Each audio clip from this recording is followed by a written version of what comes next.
Hello everyone, welcome to this video. और आज हम एक बहुत ही ज़्यादा इंटरेस्टिंग क्वेश्चन करने वाले हैं। इस टाइप के क्वेश्चन सीएसआईआर में मैंने देखे हैं, गेट वगैरह में भी देखे हैं।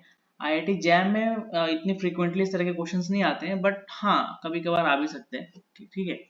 तो जनरली इस तरह के क्वेश्चंस का जो मेन स्ट्रक्चर होता है वो क्या होता है कि आपको कोई फंक्शन दिया होता है एफ ऑफ एक्स, और वो कुछ वियर्ड फॉर्म में दिया होता है। जैसे यहाँ पे दिया हुआ है ना, F of one x square plus F of half दे दिया होता है, कभी कभार एक्स प्लस एफ ऑफ 1/3 ऐसा कुछ दे दिया होता है।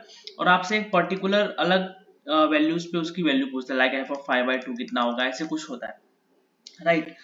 तो थोड़ा सा ट्रिकी होता है ये, लेकिन इतना टफ भी नहीं होता है, थोड़ा सा प्रैक्टिस से आप कर सकते हो।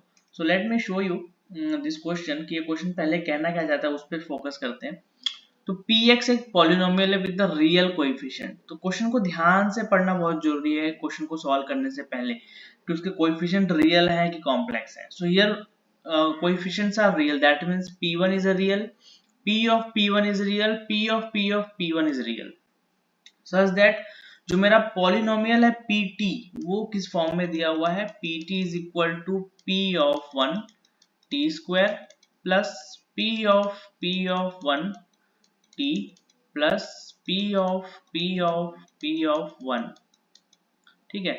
तो ये देख से आपका कुछ ए की तरह काम करेगा, ये आपको बी की तरह काम करेगा, ये आपका सी की तरह काम करेगा। तो बेसिकली आपका पीटी कैसा बन जाएगा, A T square plus B T plus C. ठीक है। तो बेसिकली आपको ये दिया हुआ। अब हम ए बी सी क्यों ले रहे हैं, बिकॉज उसने बोला है कि वो रियल कोएफिशिएंट्स हैं। तो p ऑफ 1 कुछ तो नंबर रहा होगा, हमने उसको a ले लिया। p ऑफ 1 क्या है, एक नंबर है, उसको हमने b ले लिया। और p ऑफ 1 क्या है, c, उसको हमने c ले लिया। तो p ऑफ 1 क्या है, बेसिकली ये कॉम्पोजिशन ऑफ फंक्शंस है। ठीक है, ये मल्टीप्लिकेशन ऑफ फंक्शंस नहीं है, this are the composition of the function. So I hope you know about the composition of the function at this level. Now हमें पूछा क्या है, compute the largest possible value of p of 1। तो हमें basically निकालना है maximum of p of p of p of 1।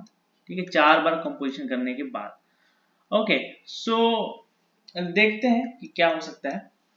Basically अगर हम ध्यान से देखें इस क्वेश्चन में, तो जो ये p ऑफ जो इनसाइड द ब्रैकेट है,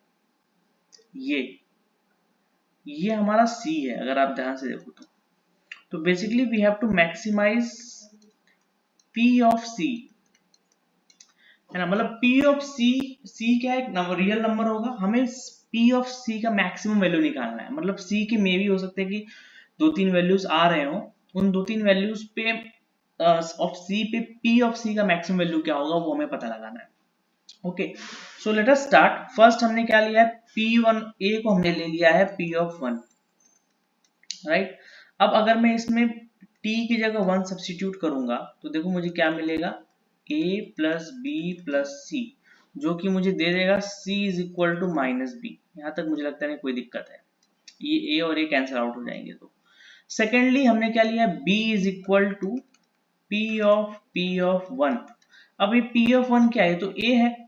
तो बेसिकली b क्या है, b is equal to p of a है, राइट। अगर मैं इस a के t की जगह a सब्स्टिट्यूट करूंगा तो अब मुझे क्या मिलेगा, a cube plus A B plus C, right. और c हमने क्या लिया है, c इज इक्वल टू लिया है p ऑफ 1, जो कि है p ऑफ b, राइट। तो अगर मैं t की जगह b सब्स्टिट्यूट करूंगा तो हमें क्या मिलेगा, A B square plus B square plus C. अब यहाँ से भी C and C cancel out हो जाएंगे। यहाँ से अगर मैं बी स्क्वायर कॉमन ले लूं तो ब्रैकेट में क्या मिलेगा, a प्लस 1 इक्वल टू 0। अब दो नंबर का मल्टीप्लीकेशन 0 है, तो और दोनों रियल नंबर है, तो या तो b 0 होगा या तो a की वैल्यू क्या होगी, -1 होगी। ठीक है। अब ये अभी तक हमारा जो सॉल्यूशन है यहाँ तक पहुंच गया है। ए और बी की वैल्यू हम एस्टिमेट कर पा रहे हैं थोड़ा थोड़ा कि क्या क्या पॉसिबिलिटी हो सकता है। Now let us go and see कि क्या क्या इनमें से पॉसिबल है। नाउ सपोज लेट या तो b इक्वल टू 0 होगा या तो a इक्वल टू -1 होगा, दोनों एक साथ नहीं होंगे। ठीक है, एक साथ भी हो सकते हैं, बट लेट अस सी। एक साथ ना भी हो सकते हैं, ठीक है। तो अगर let b is equal to 0, अगर b की वैल्यू 0 है तो क्या क्या मिल रहा है, देखो अगर b 0 है तो इस रिलेशन के हिसाब से c भी 0 मिल रहा है ना। अगर b हो गया 0, c भी हो गया 0, तो ऑब्वियसली a भी हो जाएगा 0, ठीक है। तो बेसिकली a b c तीनों क्या हो गए, 0 0 0 हो गए। तो अगर a b c तीनों 0 हो गए तो ये जो जो भी वैल्यू आएगा p ऑफ c का मैक्सिमम 0 पे चले जाएगा, है ना। तो हमें एक तो मिल गया कि हाँ एक 0 मिल रहा है। अब देखना है क्या है 0 मैक्सिमम है, बिकॉज हो सकता है कि एक दूसरा जो वैल्यू हम जब लें a की वैल्यू जब हम -1 लें तो हो सकता है कि वो नेगेटिव में दे दे p ऑफ c की वैल्यू, तो हम बोल सकते हैं हाँ भाई ये तो मैक्सिमम है, राइट। सो लेट अस सी। अब कुछ लोग पूछेंगे सर ये p ऑफ c कैसे 0 होगा, तो देखो बेटा t की जगह आप जब c सब्स्टिट्यूट करोगे ना यहाँ पे, हमें मैक्सिमम ऑफ pc निकालना है। तो बेसिकली हमें मैक्सिमम ऑफ किसका निकालना है, p की जगह t की जगह c सब्स्टिट्यूट करोगे तो आपको क्या मिलेगा, ac square plus bc plus c, इसकी मैक्सिमम वैल्यू चाहिए। अब तीनों 0 है तो ऑब्वियसली इसकी वैल्यू 0 आएगी। दैट इज वाई मैं बोल रहा हूँ कि जब b 0 था तो मैक्सिमम वैल्यू 0 था। अब जब a की वैल्यू हमने -1 ले लिया है, ओके अब हमें यहाँ पे चेक करना है कि मोस्ट क्रूशियल केस यही है कि जब a की वैल्यू हम -1 लेते हैं तब क्या क्या पॉसिबिलिटी हो सकती है, ओके। तो जब हम a की वैल्यू -1 ले रहे हैं तो हमारा b की वैल्यू क्या होगी, b की वैल्यू देखो यहाँ से क्या है, ये है। तो b की वैल्यू देखो क्या है, a क्यूब मतलब -1 का क्यूब क्या होता है, -1 प्लस ए बी, तो क्या हो जाएगा -b प्लस सी, है ना। और c की वैल्यू हमने क्या लिया, -b यहाँ पे, तो क्या हो जाएगा -1 -b माइनस b। तो ये क्या हो जाएगा -2b, तो b is equal to -1 -2b, ये इंप्लाई करेगा ये इधर जाएगा तो b इज इक्वल टू -1/3, ठीक है। अब हमें c की वैल्यू चाहिए जो कि हमारा मेन है, ठीक है। a की वैल्यू हमने जब -1 ली तो b की वैल्यू क्या आ रहा है, -1/3 आ रहा है। अब हमें c की वैल्यू चाहिए कि भाई अब c की वैल्यू क्या है, तो c की वैल्यू देखो यहीं से मिल जाएगी directly, c equal to -b है तो c इक्वल टू हो जाएगा 1/3। तो हमारा एक पेयर जो बन रहा था जब b की वैल्यू 0 थी तो हमारा एक पेयर बन रहा था 0,0,0। अब जब b की वैल्यू a की वैल्यू ने -1 लिया तो -1, -1/3, 1/3 बन रहा है, राइट। अब हमें p ऑफ c निकालना है, तो p ऑफ 1/3 पे देखेंगे कि क्या वैल्यू आ रहा है। तो जब c की वैल्यू 1/3 है तो b की वैल्यू -1/3 और a की वैल्यू -1 है, तो इसमें सब्स्टिट्यूट कर देते हैं।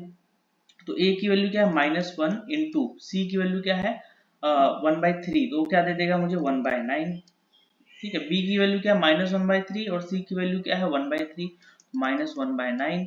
लास्ट में c की वैल्यू क्या है 1/3, -1/9 -1/9 कितना हो जाएगा, -2/9, प्लस इसमें ऊपर नीचे 3 से मल्टीप्लाई कर देंगे तो 3/9, तो ये आंसर कितना दे रहा है 1/9। तो देखो जब b की वैल्यू 0 थी तो हमारा जो मैक्सिमम वैल्यू आ रहा था इसका वो कितना आ रहा था 0, तो उसकी दो दो वैल्यूज मिल रही है, एक तो हमें मिल रही है 0 और जब a की वैल्यू -1 है तो इसकी मैक्सिमम वैल्यू मिल रही है 1/9। तो इनमें से मैक्सिमम कौन सा है, मैक्सिमम है 1/9। तो इस जो एक्सप्रेशन है इसका मैक्सिमम वैल्यू कितना हो गया 1/9। सो आई होप ये क्वेश्चन आपको समझ में आया होगा, बहुत इंटरेस्टिंग क्वेश्चन है और इस तरह के क्वेश्चन जनरली एग्जाम्स में आते हैं। So will do more such questions, so I hope you enjoy this question. अगर कोई भी डाउट है तो आप कमेंट बॉक्स में पूछ सकते हैं और इस वीडियो को लाइक करके चैनल को सब्सक्राइब भी कर सकते हैं।